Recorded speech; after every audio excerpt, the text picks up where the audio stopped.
मोनू जलपरी के दिए हुए पैसों से एक अच्छा घर, जमीन और गाड़ी लेता है। इतना सब कुछ होने के बाद भी वह साधारण ही रहता है, कभी भी घमंड नहीं करता। वह हमेशा दूसरों की मदद करता है, ज़रूरतमंदों को दान करता है। यह देख कई गांव वाले उससे जलते थे, जिनमें एक हरिया था जो मोनू से कुछ ज़्यादा ही जलता था। हरिया अपने साथी से, भाई कल्लू, ये मोनू को अचानक इतना पैसा कहाँ से आ गया जो यूं लुटा रहा है? घर, जमीन, गाड़ी सब ले लिया। कल्लू, भाई पता चला था कि समंदर में उसे कोई खजाना मिला है, किसी जलपरी ने दिया है। हरिया मन ही मन सोचता है, अच्छा तो ये बात है, क्यों ना मोनू के घर चोरी कर उसका सारा पैसा चुरा लूं।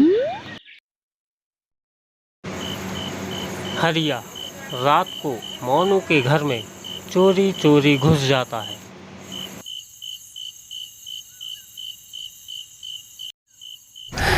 और उसकी तिजोरी में रखा हुआ सारा धन चुरा लेता है।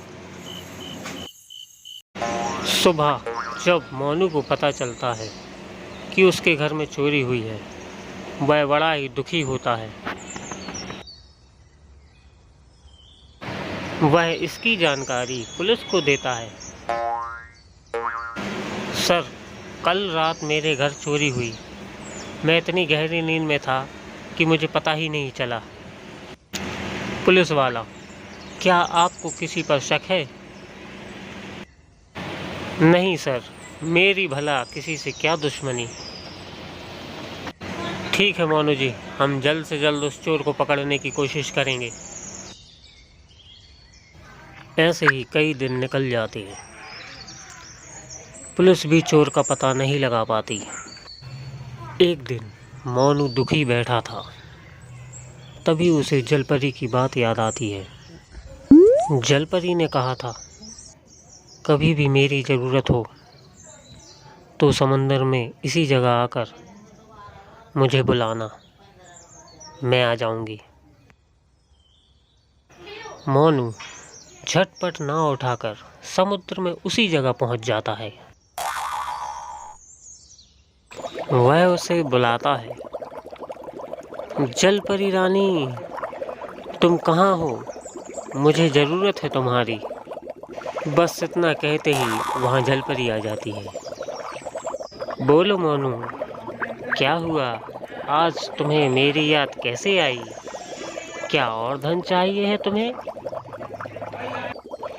मोनू, नहीं जलपरी, मुझे धन नहीं चाहिए। मैं तो यह बताने आया था कि जो धन तुमने मुझे दिया था, उसमें से मैंने कुछ धन खर्च किया और कुछ दूसरों की मदद करने को रखा था, किंतु उसे कोई चोर चुरा ले। जलपरी, ठीक है, तुम थोड़ा रुको। वह जलपरी समुद्र में चली जाती है। कुछ समय में ही वह एक घड़ा लेकर वापस आती है। वह कहती है, यह घड़ा चमत्कारी है, इसमें हमेशा सोना निकलता रहेगा, इसे ले जाओ। मोनू कहता है, अगर इसे भी किसी ने चुरा लिया तो? जलपरी कहती है, मैं भी यही चाहती हूँ, कोई इसे चुराए तो। बस इतना कहते ही वह चली जाती है और मोनू भी उस घड़े को लेकर निकल जाता है और पहले की तरह वह सबकी मदद करने लगता है। यह देख हरिया चौंक जाता है। हरिया, मैंने तो इसका सारा धन चुरा लिया था, पर ये क्या? ये तो पहले की तरह सोना बांट रहा है। मुझे पता करना पड़ेगा। हरिया मोनू से पूछता है, भाई ये क्या माया है, इतने सिक्के इस घड़े में आए कहाँ से? मोनू बोला, भाई ये घड़ा जादुई है, इसके सिक्के कभी ख़त्म नहीं होते और यह मुझे जलपरी ने दिया है। हरिया, अच्छा तो ये बात है, अगर यह घड़ा मुझे मिल जाए तो मुझे कभी काम करने की ज़रूरत ही नहीं पड़ेगी।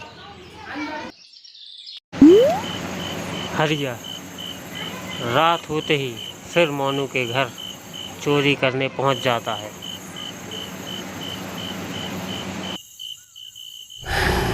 और मौका पाकर वह घड़ा चुरा लेता है। जब वह अपने घर पहुंचता है और उस घड़े में से सोना निकालने के लिए हाथ डालता है तो सोने की जगह सांप बाहर आ जाता है।